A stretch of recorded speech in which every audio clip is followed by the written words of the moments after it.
Hi guys, welcome back to the Story Facebook Bible Study. What we're going to do today is cover sessions 3 and 4. So it's going to be a little more unique than the last ones we've done. Now, as a church, we are running through the Facebook or the Story Bible Study in the story in general, which is the greatest story ever told. My story, your story, greatest story. Pretty extensively. So what I'm going to do today is just hit on some of the more interesting and unique aspects and hopefully bring out some of the things you didn't know behind the story and just some of the details how God wove the story together. So it's going to be pretty interesting. Hopefully you learned something that you didn't know before by the end. We're going to try to wrap it up in about 30 minutes. So I know you're thinking, yeah, right. But we're going to do our best. Let me give you a quote from Sir Charles Dickens. Now, you know Charles Dickens wrote Oliver Twist and Christmas Carol and things like that. And so one of the greatest authors, artists of literature ever known. And so he knows what it takes to write a good book. And this is what he said about our book. The New Testament in specific, he said, the New Testament is the very best book that ever was or ever will be known in the world. The New Testament, the very best book. And so that's straight from the mouth of one of the best authors, best artists of literature in history. And so we can be sure that God wove this story together beautifully, not only narratively beautifully, but also just as a piece of literature. This thing that we look at, hopefully every day, has influenced culture for thousands and thousands of years. Why? Because it is a great piece of literature. Not only is it a great story, but it's so poetic. It's so suspenseful. It's so dramatic. It's everything that could be literature. God. I mean, the Scripture says that He is the author and perfecter of our salvation. That He is the just and the justifier, and so He knows how to write a book. And this is a great piece of literature. Hopefully, you realize that as people in renowned minds around the world have admitted that this is, regardless of the authenticity of it, great, fantastic, maybe the best, in my opinion, hopefully yours as well, the best piece of literature ever to grace the eyes of men. So we are blessed to be able to read through it and divine some of the stories that we hear from it. So today we're going to cover sessions 3 and 4, which is going to carry us all the way from Genesis 37 through Exodus 17.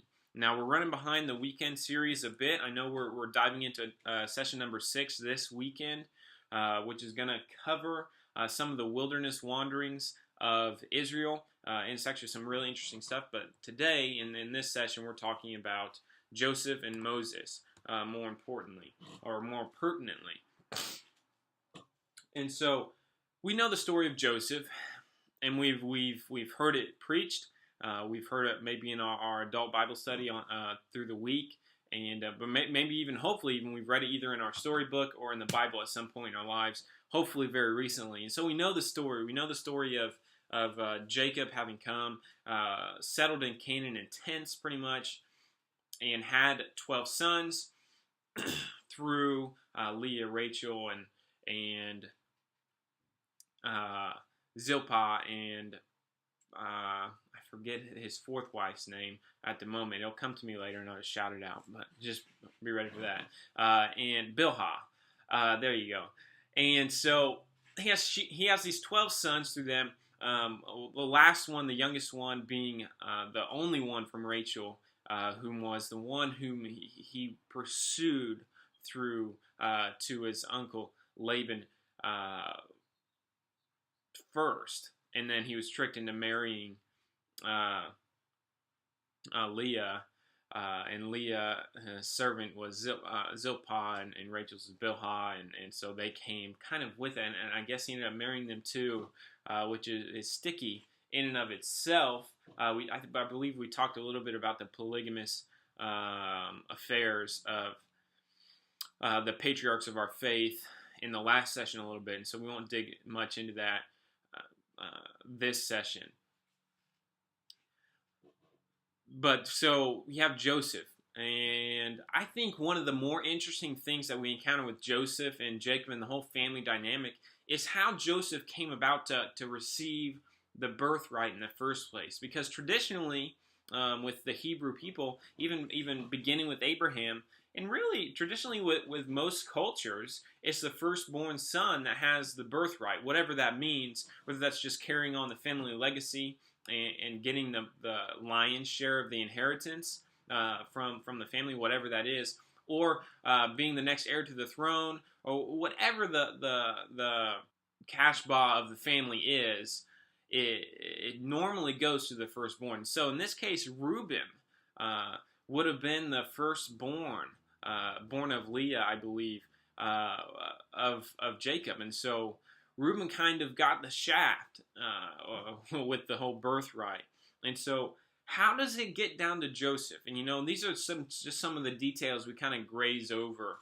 In lower story, we're talking about the story, right? And so lower story, this is a rivalry that was built up way back from the beginning, way before even the slavery happens and the pit and the sheep's blood and all that stuff. Way before that happens with Joseph and his brothers, this rivalry is building up year after year after year. And when Joseph is 15, 16, 17, and these things start to come to a climax, come to a point, it's been boiling for a long time. And so let's dig into that a little bit. We're going to read a lot of details from George Halley's famous Bible handbook today. He gives us a lot of great insights. And if you don't have one of these books, I would recommend you pick one up. They're pretty cheap. And actually, we have a few here at the church. So if you're really interested, I'm sure that we can figure out a way to get you one for a kind price. And so definitely should have one of these in your library. But let me read you a little bit from George Halley's exegesis of Genesis 37 through 50 here. And I'll read little pieces throughout. But the coat of many colors that Joseph wore was given to him by his dad, Jacob, was a badge of favoritism, possibly indicating Jacob's intention to make Joseph heir to the birthright. And that's your first big question. And you're tempted to graze over it because you're like, it's the Bible, that God's working all this, and so I don't have a problem believing it. But imagine the people in the midst of it, okay? Because this is real life stuff. So you really have to put yourself in the middle of it and imagine how these people are dealing with these things. Because whenever the brothers begin to realize that their little baby brother, okay, I'm the youngest of 4, and I have a brother that's 4 years older than me. And so if this was the case, my brother would have been so ticked, and he would have hated me for a long, long time if my dad decided to give me the inheritance that was owed to my brother.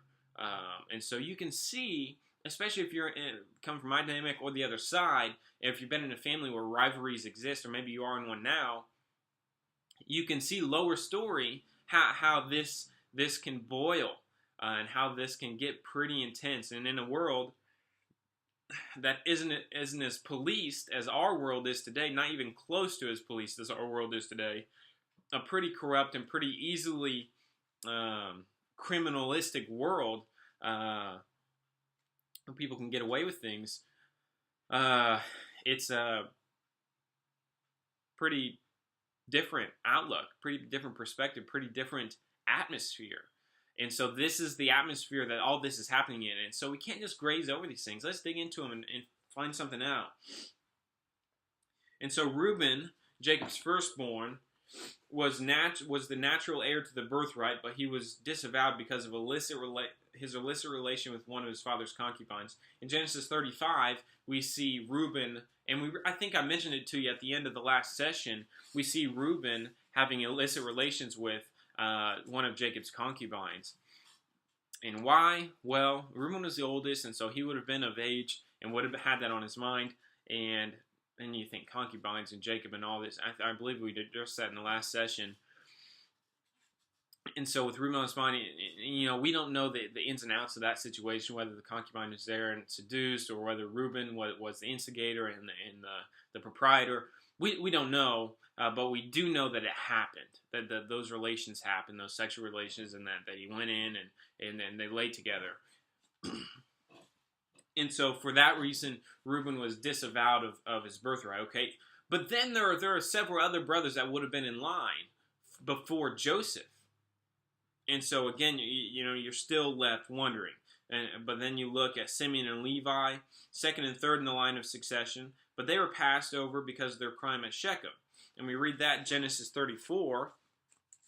I want you to go ahead and turn there with me, and we'll take a look at that, what Levi and Simeon did. And so what happened in Genesis 34 is, well, look at verse 1. Dinah, the daughter of Leah, whom she had borne to Jacob, went out to visit the daughters of the land. When Shechem, the son of Hamor, the son of Hivite, the prince of the land, saw her, he took her and lay with her by force. And so this guy, Shechem, rapes Dinah. Dinah would have been Simeon and Levi's sister. And out of all the brothers, they are the most upset. And so what they do, and it's actually pretty gruesome, but if you're into action and stuff, a pretty cool account. Simeon, and not righteous by any means, Simeon and Levi go into Shechem's land, and they pretty much go and avenge Dinah. But they do it in a really crazy way. Listen to this, verse 25. Now it came about on the third day, when they were in pain, that two of Jacob's sons, Simeon and Levi, Dinah's brothers, each took his sword and came upon the city unawares and killed every male. So these two crazy, but also evidently really scary farmer wilderness guys went into this city where this prince had raped their daughter and killed every man with their swords. And so talk about a great action movie. That would have been a pretty great action movie. There probably are depictions videographically of that scene that I just haven't came across, or haven't taken the interest in finding, but I'm sure they're out there. You can probably find them, whether you do on YouTube or whatever. But this happened, and so they avenged her, and then they took their flocks and their herds and their donkeys and was in the field, and they captured and looted all their wealth and all their little ones and their wives, even all that was in the houses. Then Jacob came to Simeon and Levi and said, "You have brought trouble on me by making me odious among the inhabitants of the land, among the Canaanites and the Perizzites, and my men being few in number, they will gather together against me and attack, and I will be destroyed, I and my household." But they said, "Should he treat our sister as a harlot?" It's really cool if you take time to notice the lower story going on throughout the Bible, especially as we're walking through the historical narratives of the Old Testament, especially even the early Old Testament. If you just take time to notice the lower story, it's all real stuff. Real things going on, real people dealing with real things. And so you encounter Jacob and his family, and you see a lot of dynamics that exist in our families today. If my sister were to be raped by a man, and if I were to ask any of you men listening to this study what you would do if your sister was raped, the majority of you would say, without hesitation, I'm gonna kill him. I'm gonna beat him up. I'm gonna do whatever it takes to avenge my sister. In some form, some way, you're going to avenge your sister. And so the mentality back then was, due process wasn't necessarily in place, and all these things weren't the same as we have today, and certainly a policed world didn't exist in a lot of the regions in which Jacob and Israel and their families existed for a great period of the times that we're going to be studying in the next couple weeks. And so, as far as what we would do today, what they would do, it seemed the natural response for them to go out and avenge them through blood. Avenge her through blood. And so they did. And so, again, you see lower story. Normal family. Yeah, that through that family, great things have been done. We learned so many things, and our faith has been established through that family. But it's real. It's a normal family, just an old family that lives, the same as you and I. And so the reality from that is that we put these families, these people we read about in the Bible, on a pedestal.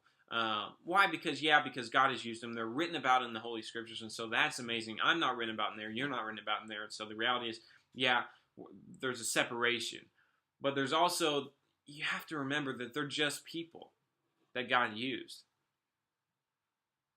sons and daughters. And the Bible promises us in 2 Peter that I believe 2 Peter 3, or it could be 1 Peter 3, that you and I are chosen, that we are a holy nation, that we are set apart.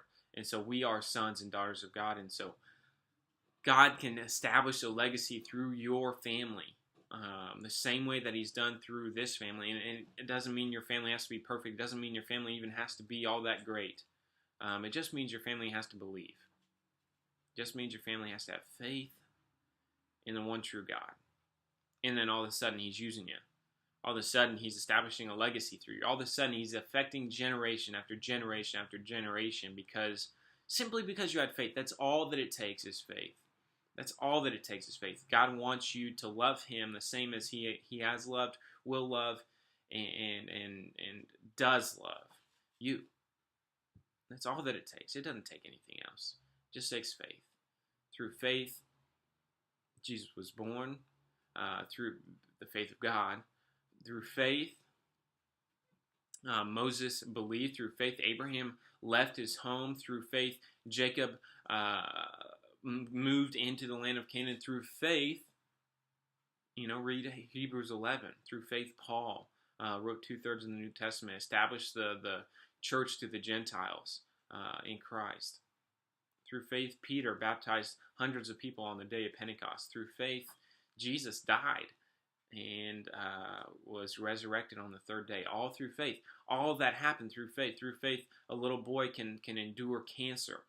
Through faith, a little girl can endure sexual abuse by her father because she's come to know that that's not her heavenly father, but it's what her heavenly father believes about her. And her faith, his faith in her, that establishes her as a daughter of God, beautiful in who she is now, and being told and reminded constantly that she is magnificent. And it's all through faith. There's nothing else that can establish you. There's nothing else that can carry you through this life with any inkling of hope. It's faith, and faith alone. Paul in Galatians, as he wrote to them, reminding them that as the Jewish proselytes tried to tell them, no, you need to do this to become a man of faith. You need to do this to become a Christian. You need to do all these things to become a Christian. Paul was simply reminding them, no, it's not through works. It's not through anything that you could do, any means of man, that you can be established in Christ. It's only through faith. It's by faith and faith alone that you are justified and saved by grace through faith. Faith alone. That's all it takes. That's all it takes. And so Lower Story, you have all this stuff going on, the same as these people in these stories have going on. Faith. And I urge you and exhort you to always remember that. That's faith. That's all it takes. I know I'm saying a lot, and so faith. The word, you say it enough, it loses meaning, but I hope that it rings in your heart true. And so Levi and Simeon, they lose the birthright, and so it continues to fall. But even then it gets to Judah, the fourth son. And we know something about Judah, right? We know that later in the Old Testament, I believe in 1st or 2nd Kings, it's written that the scepter shall not depart from the line of Judah. And Judah meaning the son of Jacob, one of the sons of Jacob, the fourth in line of succession. Judah, big character. We're going to find out later that Judah was one of the main instigators, if not the main instigator, in selling Joseph into slavery and setting up the whole ruse to Jacob.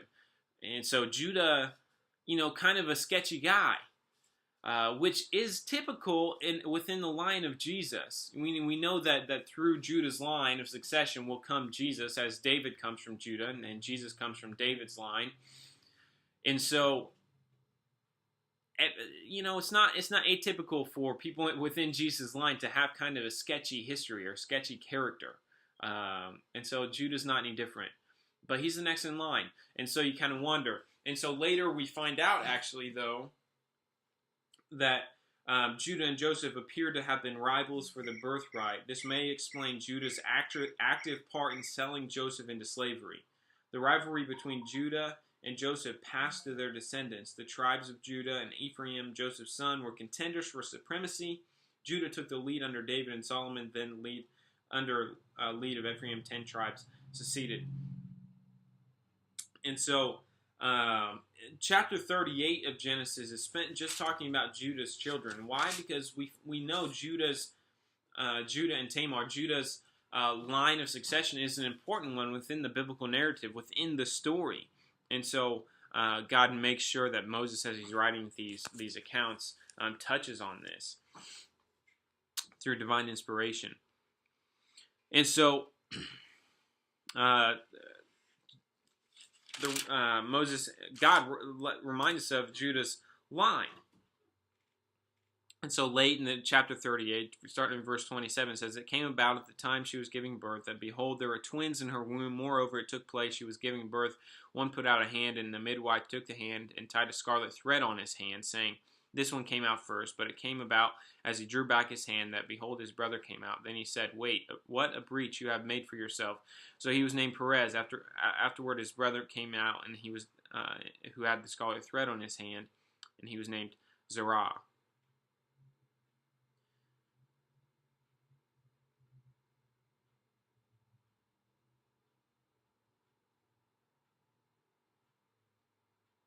And so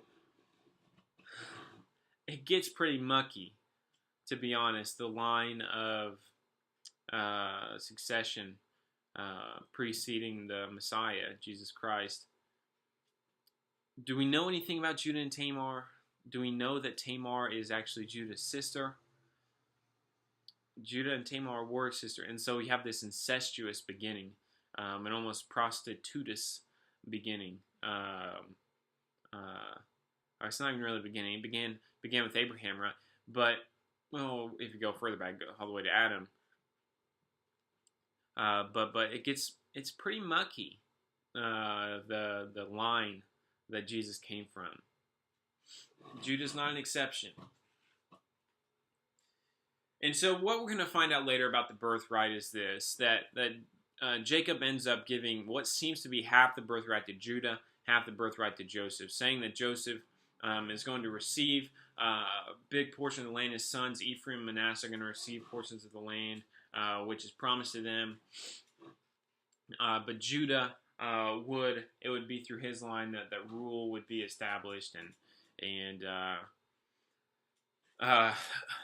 eventually the Messiah would come, and the head of the serpent would be crushed. And so you have to wonder, why did Joseph get half the birthright? Well, Joseph was the only one born of Rachel, whom Jacob loved more than any of his other wives. Rachel was his original pursuant of his heart. That's the one he loved, when he saw her at Laban's farm, and the one he desired. And so it was for obvious reasons why Joseph would be one of his favorites and established in Jacob's heart to receive part of the birthright and be son of the promise, if you will. And so those are some of the reasons why Joseph received the birthright aside from his brothers. And we see that Judah's involvement in that. And so I mentioned that another interesting idea, that Judah was part of leading Joseph's kill, and we brought out some of the aspects of that. But let me mention to you some of the dates and numbers that have to do with Joseph's imprisonment. Let's see. And I'll read this directly from Halley's book here. Joseph was unblemished in character, unusually handsome, with an exceptional gift of leadership and ability to make the best of every unpleasant situation. And so Joseph had these gifts, these spiritual gifts that were endowed to him at birth and developed in him throughout his childhood. In his childhood, his faith was established, the God of Jacob, the God of Abraham, the God of Isaac. That was established through his father, and as he observed his father Jacob, he would have seen the faith that existed in him, and his own faith would have been developed in his own heart, Joseph's, to believe and have faith in the God of his fathers, and also develop those leadership skills and optimism. And so he was born in Haran 75 years after the death of Abraham, 30 years before the death of Isaac, when his father was about 90, and 8 years before they returned to Canaan. And so at 17, Joseph was sold into Egypt. 13 years he spent in Potiphar's house, cleaning it, being in charge over it, and then in prison. And then at the age of 30, he became the ruler of Egypt, and then died at age 110. And so, you don't really think about it much, but Joseph was the ruler of Egypt for about 80 years. And that's quite a long time. I mean, it's 10 decades. If you think 80 years before today, we jump all the way back to what, 1915? You've taken, well, it would have been 1935. 1935, you're taking into account World War II being on the brink, in the midst of the Great Depression, and just a lot of, Germany and the Third Reich coming to power, Hitler doing all his nasty things, all that beginning, all that turmoil starting up, and that's 80 years ago. Think all the things that have happened even between then and now. You have the Vietnam War, the Korean War, the Gulf War, the war on terrorism. You have the Cold War. You have all these presidents that were assassinated. You got JFK, and you got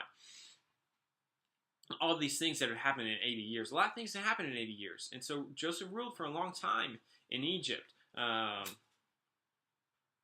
don't want us to skimp over that. Lower story, it's kind of this grand event. And then this almost transcendent thing that's like, well, something like that would never happen to us or to me. Maybe not.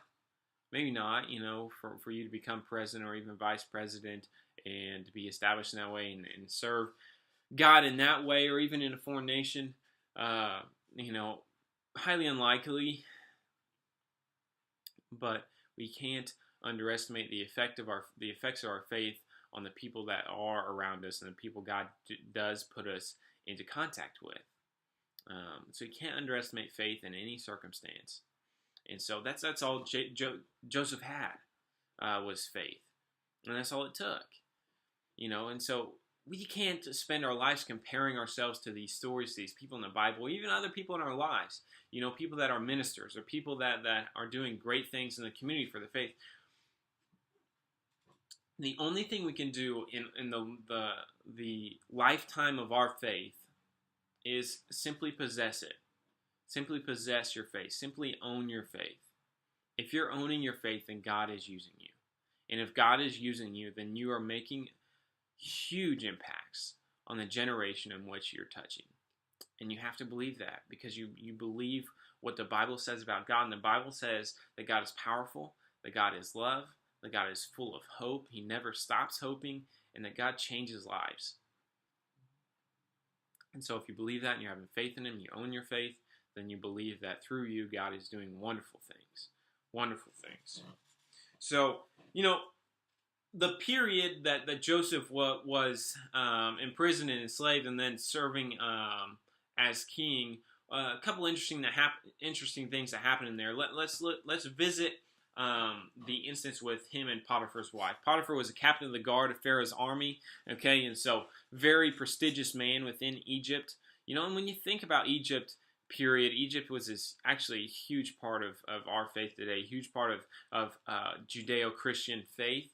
And you can't skimp on the region of Egypt. When you think about Egypt today, it's an entirely Muslim region, taken over by the Arab faith, majorly, and a very hostile region for Christians and even Jews. Very, very hostile and dangerous region to be in. But was that ever different? For a period about 350 to 400 years, more probably period about 300 years, it was different, but it changed to be very hostile after that, as they were obviously enslaved. But let's visit Joseph and Potiphar's wife for a second. There's an interesting story written in antiquity called The Tale of Two Brothers. And it was found and discovered on ancient papyrus, and now it's on display at the British Museum. But it was written during the reign of Seti III, a pharaoh of Egypt, shortly after the Exodus, and has really close resemblance to the story between Joseph and Potiphar's wife.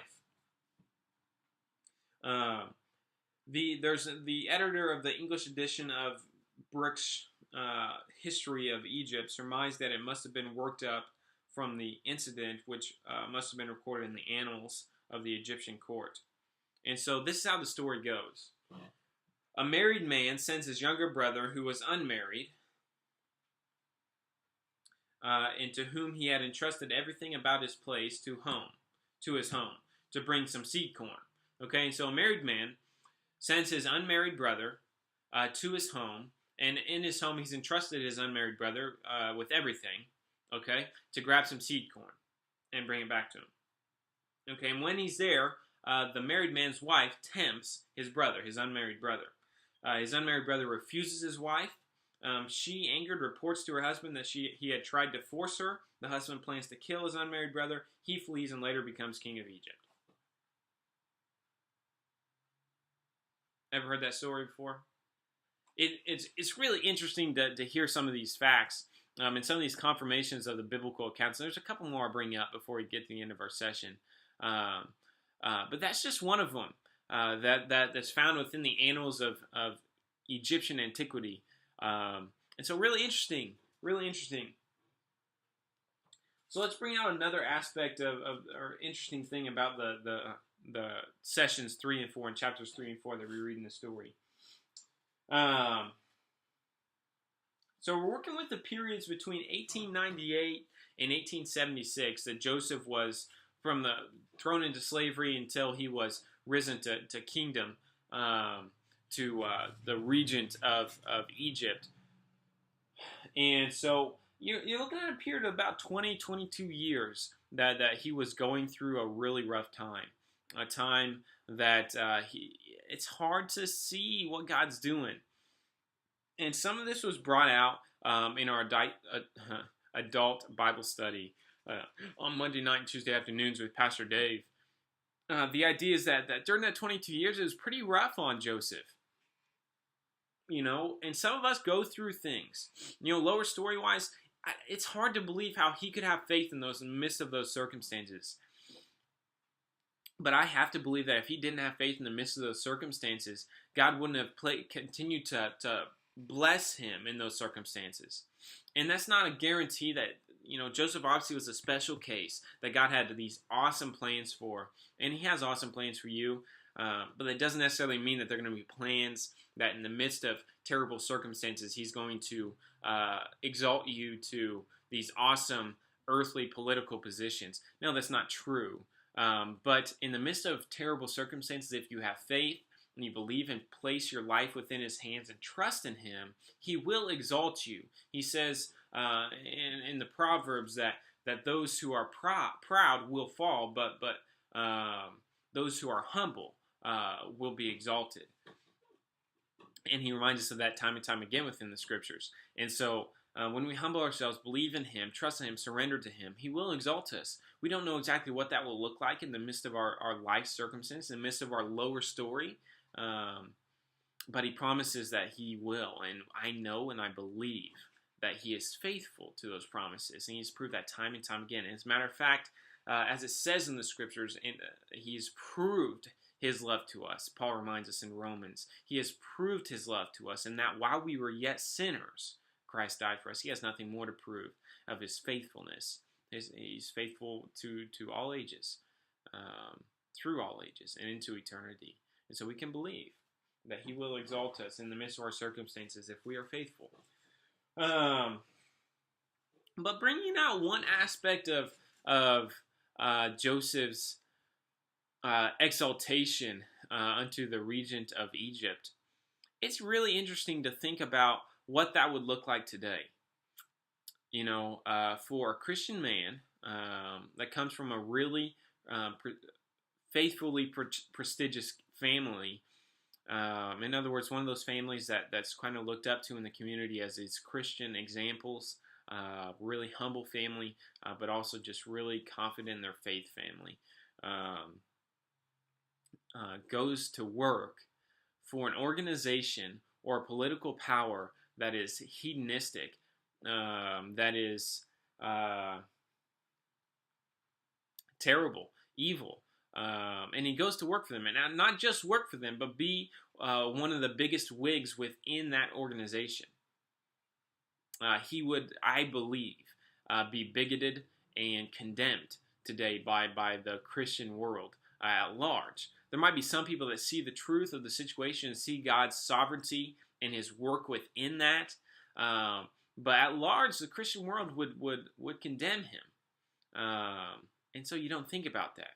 So let that influence us today. Influence God's sovereignty, His love, and our just ignorance of His work, because He does great things, and sometimes in ways that we don't understand. So whenever you look at a man that is in a situation where he believes he needs to stay here, because God has him here for a reason, even though from the outside looking in, it looks like he's doing things and working for people that are doing evil things. I have to believe that God might be doing something. If that man, as I talk with him and dialogue with him, or woman, is faithful and is believing that God is working something, is orchestrating something, is being the maestro in this grand orchestra of His lower story, God can use it. And I don't know how, and it confuses and confounds me, and even frustrates me at times. But as I read through these stories, it happens. It happens. I'm not saying that there are lots of Josephs out there, but I'm saying there's lots of faithful men and women out there that have stories that resemble this.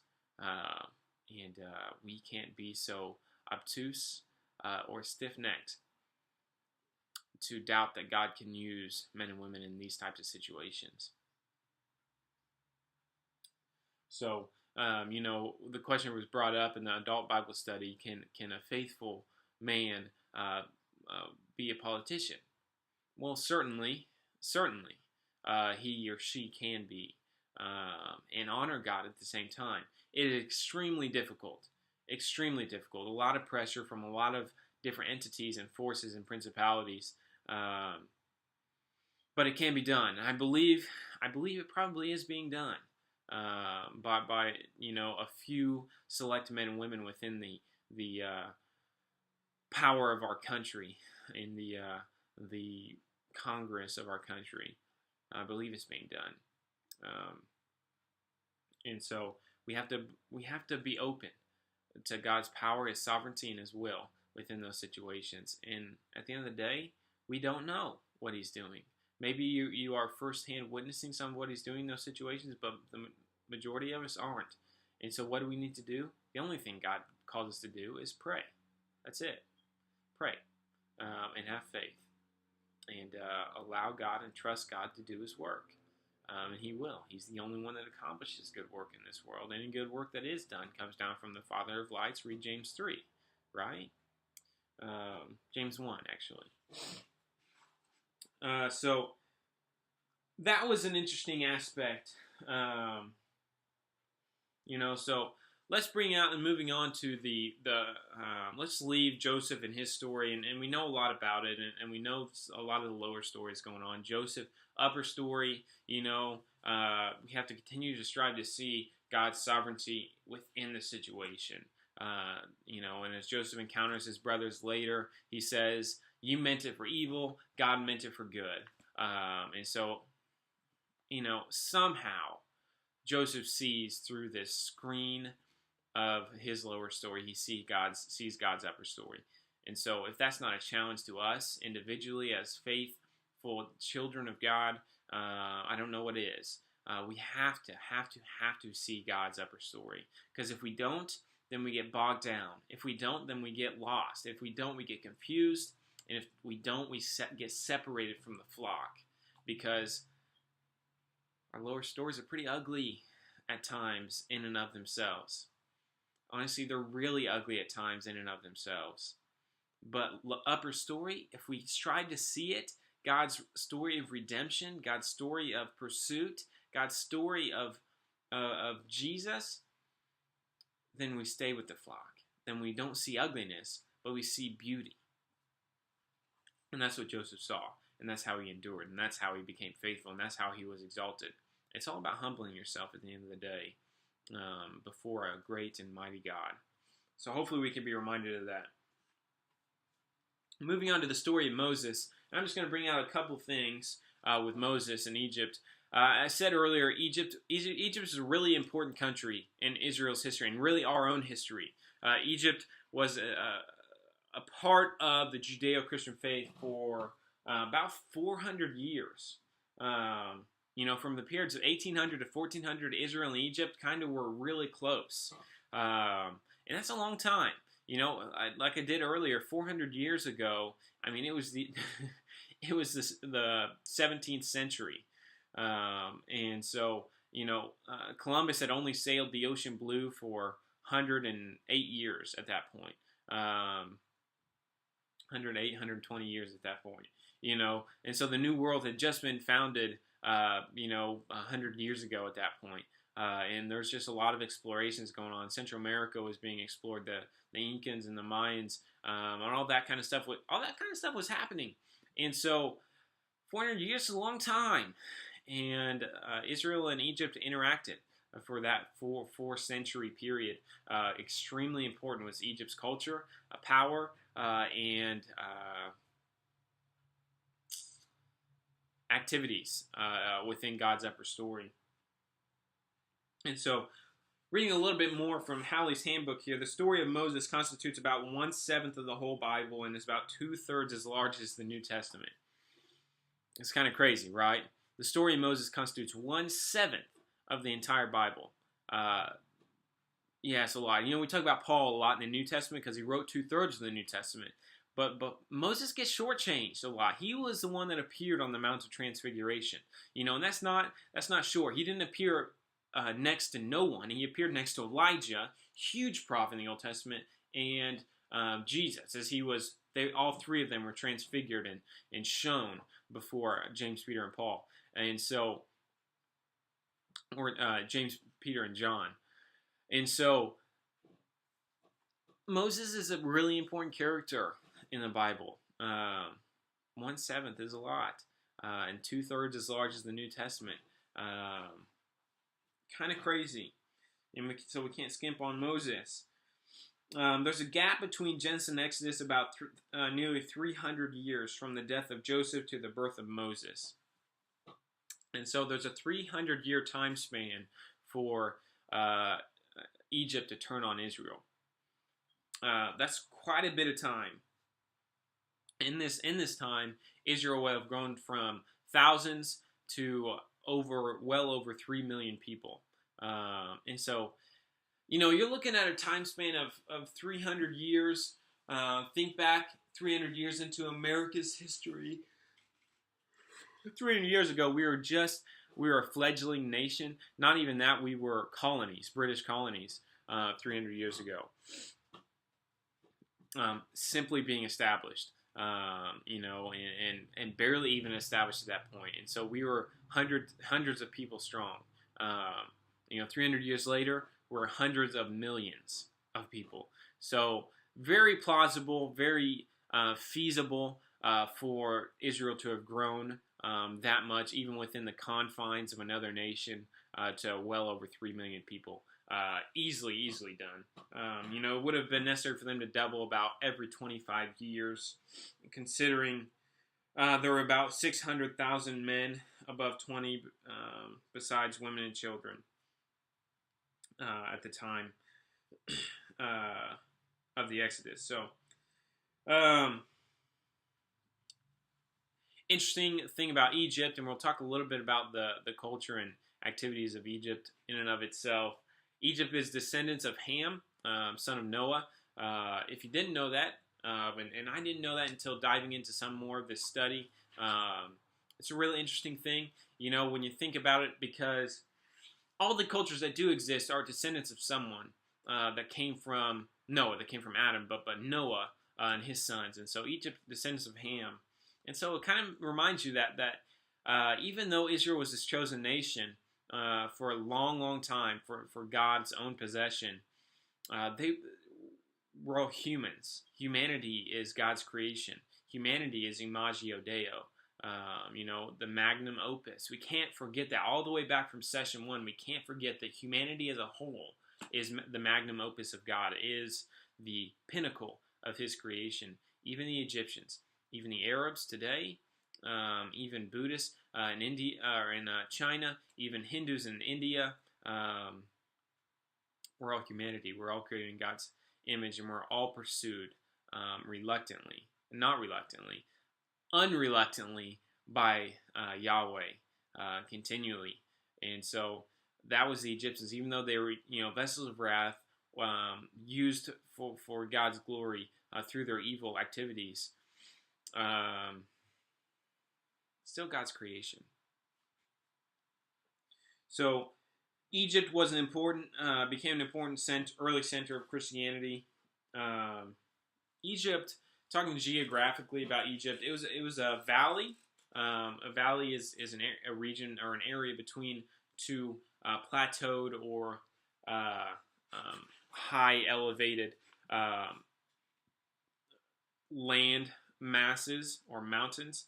So it was about 2 to 30 miles wide, with an average width about 10 miles and 750 miles long. It was cut by the Nile. Okay, the Nile was extremely worshipped by Egyptian culture for and still today by some for centuries and centuries. Through the east end of the Sahara Desert, from Aswan to the Mediterranean, with a desert plateau on either side about 1,000 feet high. So Egypt, it's this really fertile land. Okay, the floor of the valley is covered with black alluvial deposit of rich soil from the Abyssinian highlands of unparalleled fertility, ever renewed by the annual overflow of the Nile. And so the reason Egypt was one of, and you might know this if you've been in college, you took an early Western Civ class, you would know that Egypt was one of the world's first, was really the world's first superpower because of the geographical location and treasure of their land.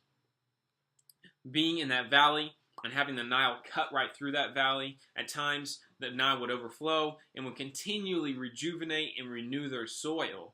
And so and not to mention just the type of soil that they had there. And so extremely fertile land. And with the Nile right there, continual fresh water source, it's clear and easy to understand why they were one of the world's first superpowers.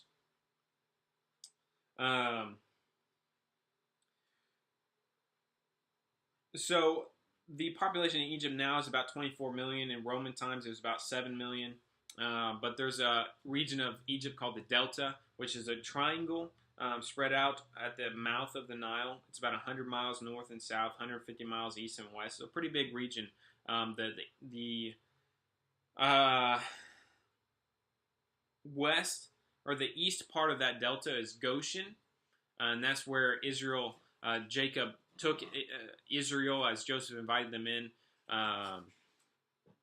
and that's where they were established for the next few centuries, was in Goshen. So this is an extremely fertile part of Egypt, which is already a fertile land. So really cool to know more about that. So Egypt was extremely, after the turn of the dynasties.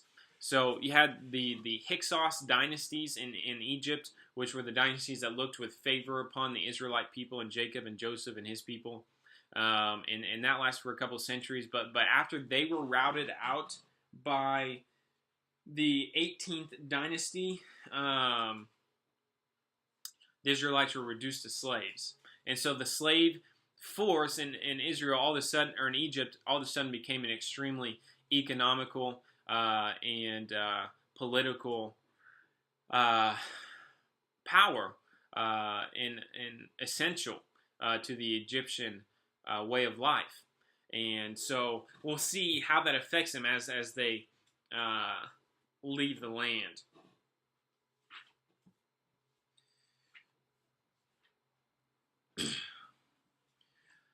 So one other interesting thing about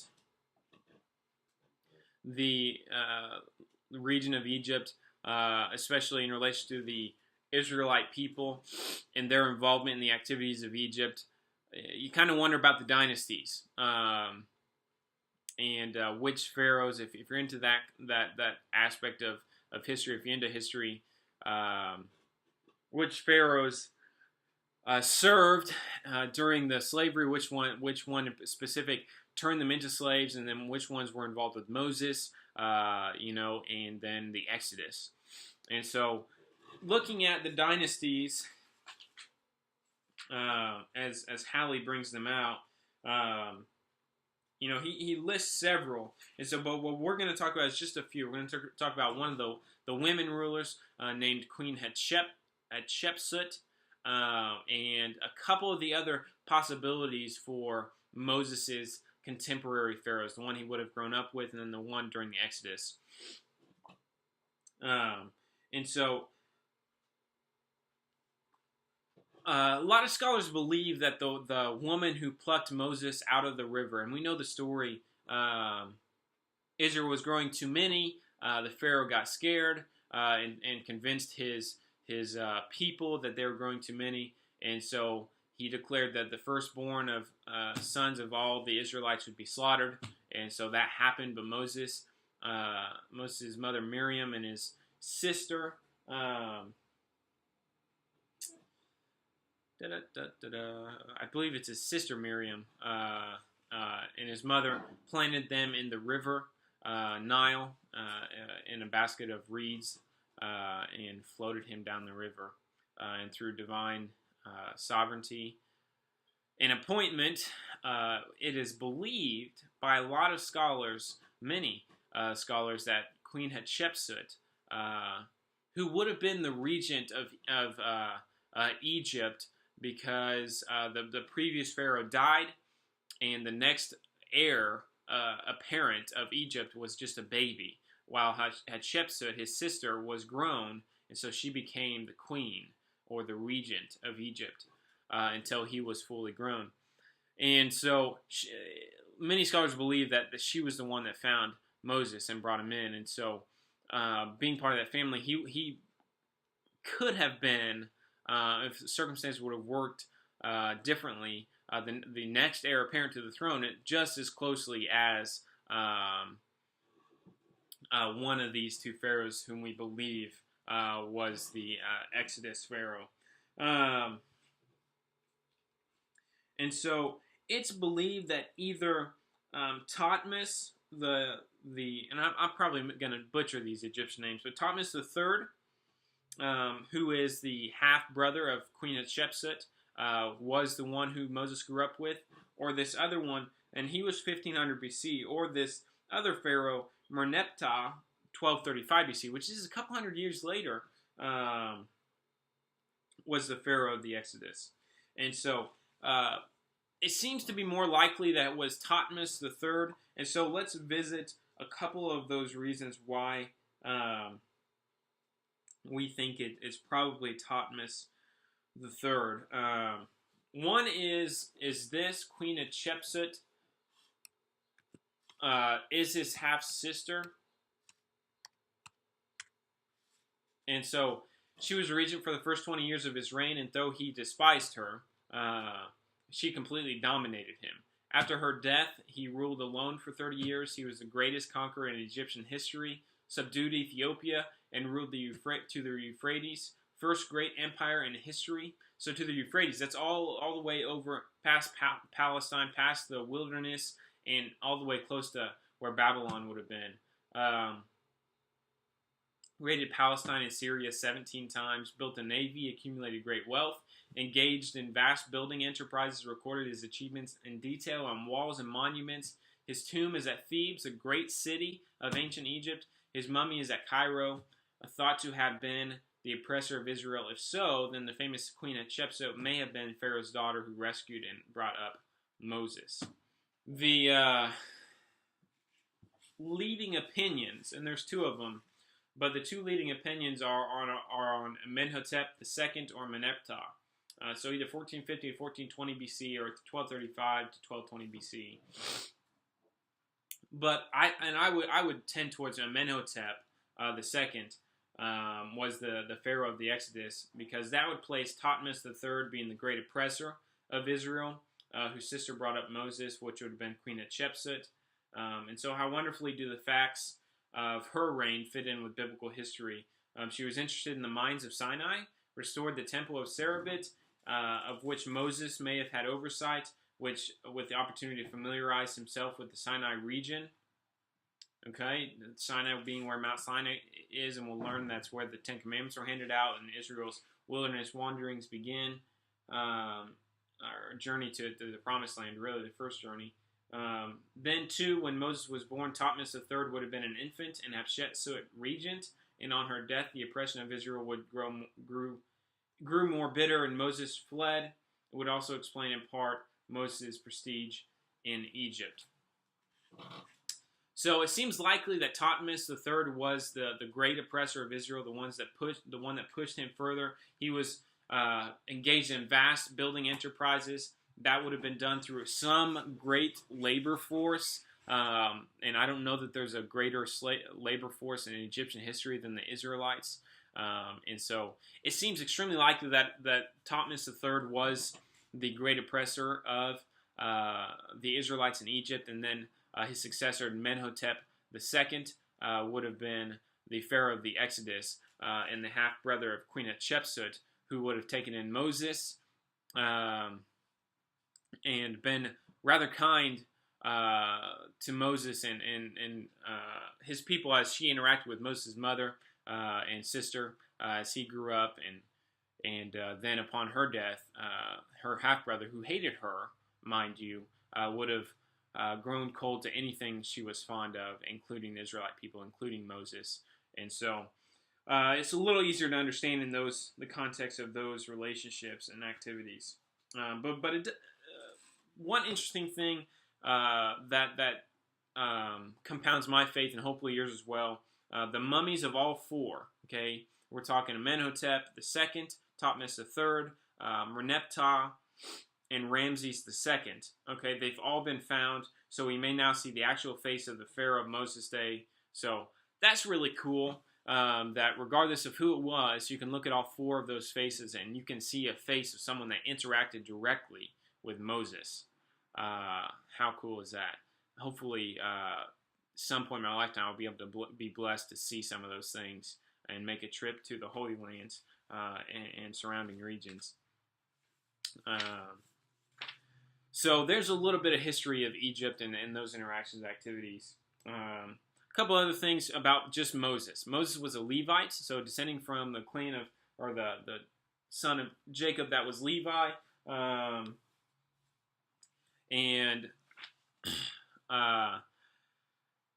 Once he got kicked out of Egypt or ran out of Egypt, he spent 40 years in the wilderness, and actually in the land of Midian. Midianites were descendants of Abraham and Keturah. If you remember, Keturah was one of the other wives of Abraham, or concubine, and they from them and their activities came the Midianites. And so he settled there, and that's east of the shore of, it's on the east shore of the Gulf of Aqaba, and so while there, Moses married a Midianite woman named Zipporah, and she was the daughter of Jethro, also called Ruel, and you kind of read through that in Exodus 18, you kind of see some of the interactions there. Some scholars also believe another interesting thing, that it was during his 40 years in Midian and being a farmer and a shepherd that he wrote the book of Job. Job is one of the chronological enigmas of the Old Testament. If you didn't know, it's placed later, several books later in the Old Testament, but it's actually chronologically one of the earliest books in the Old Testament. And so some scholars believe that it was during that time that Moses wrote it.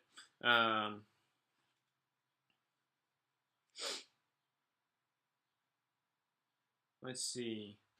Reading, there's an interesting archaeological note that Halley brings out. Whenever Moses gets the call, he has an interaction with the burning bush, which if you've heard the sermons, you know those interactions. You know the interesting stuff that comes from those interactions. The development of the relationship between Moses and Yahweh is just crazy. Excuse me. But archaeological note here: bricks of Pithom, Naval, found at bricks of Pithom. So found at Pithom. But after the announcement of the first plague, Pharaoh did get mad. The biblical account refers to Pharaoh getting angrier and forcing greater his stranglehold on the Israelite people, and so making them gather their own straw. And so that's sort of an interesting thing that kind of reminds us that, hey, biblical account is like, it's true. These things really did happen. It happened the way that God said that they happened. Real quick about the 10 plagues. Each plague was aimed at a certain god. There's a god of the frogs. There's a god of the locusts, god of the Nile, god of the sun, god of the moon even, and god of all of these different aspects of health and the bull. So it would have to do with the sickness of the cows and the bovine and the hail. And so each interaction was God beating those gods in the Egyptians' mind. And so continually, Moses says so that God may be proven that he is who he says he is, that he's powerful, that he's sovereign, and all this stuff. And so each interaction of the plague is an interaction of God with these supposed Egyptian other gods, and God winning every time. And so God understands that is trite because those gods don't exist, but he also knows what it takes to get people to believe or understand. And so his glory is shown. Interesting aspect there. The wilderness route.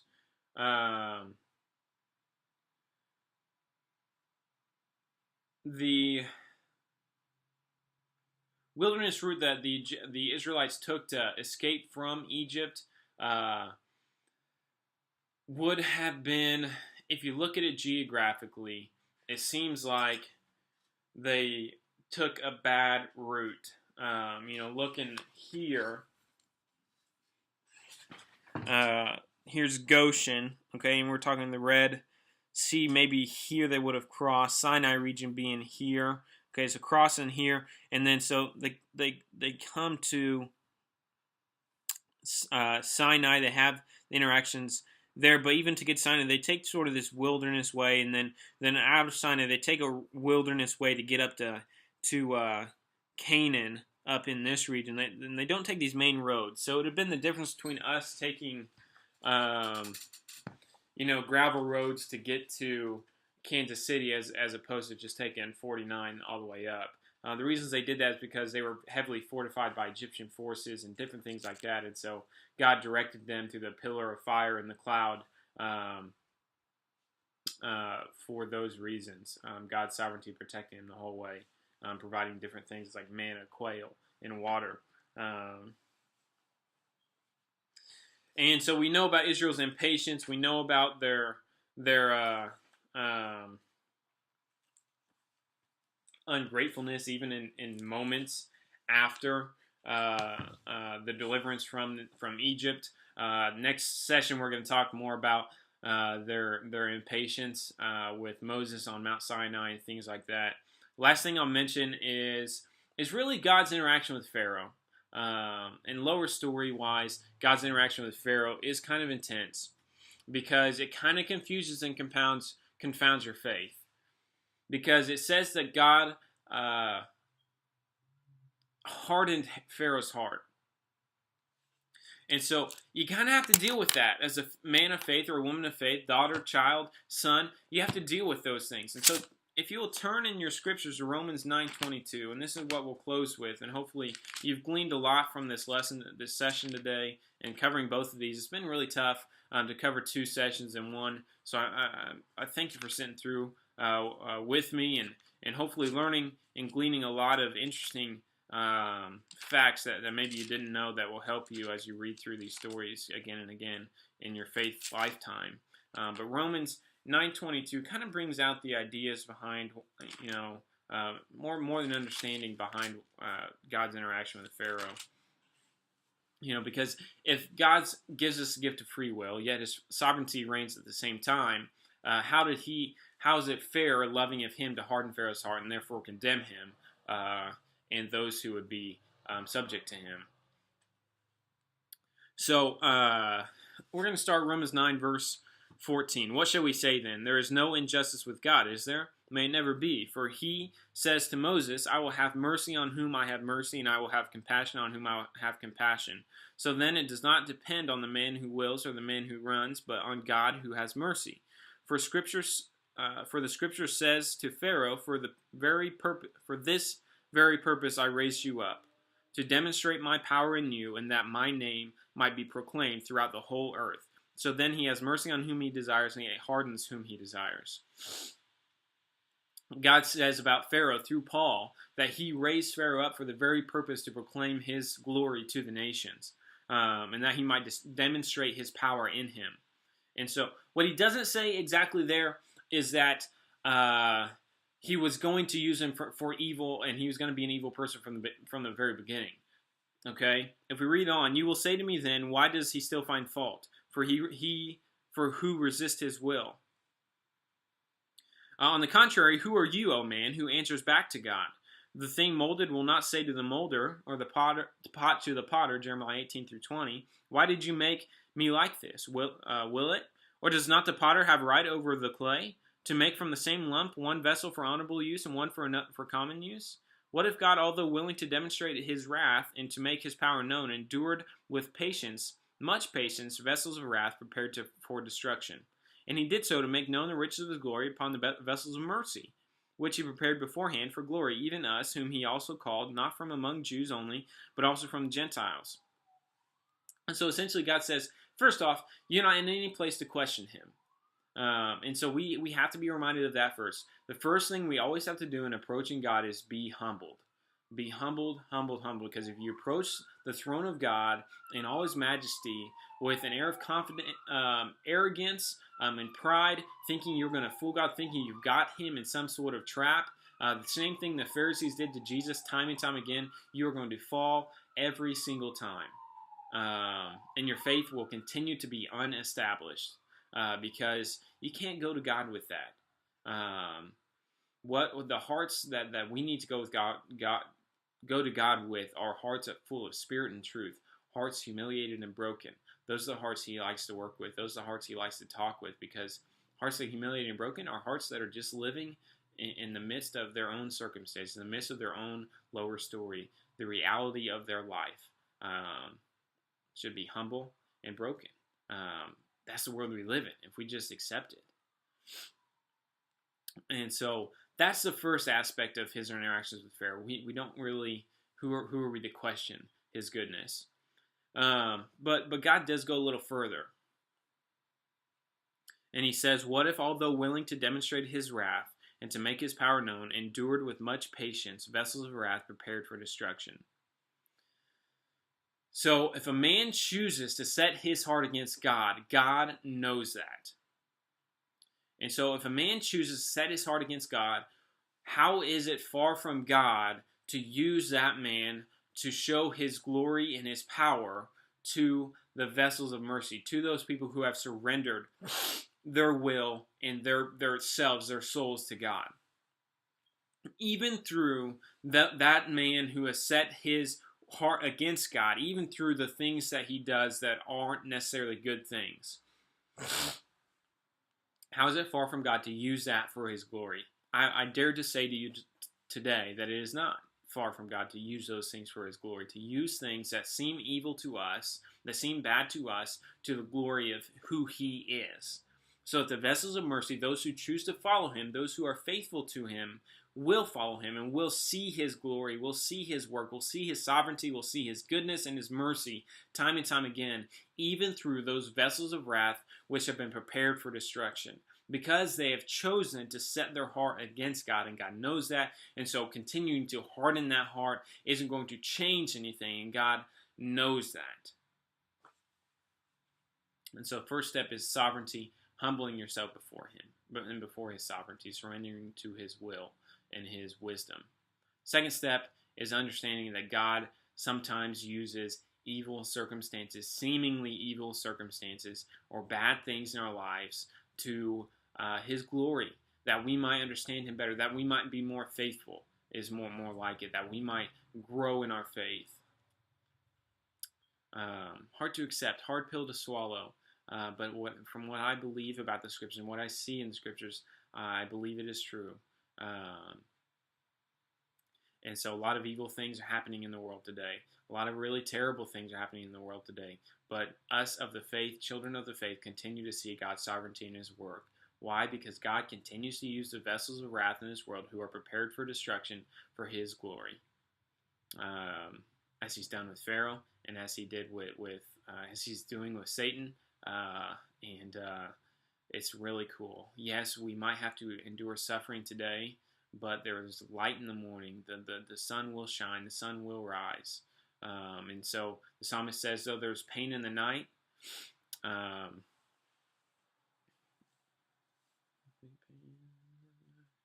joy comes in the morning.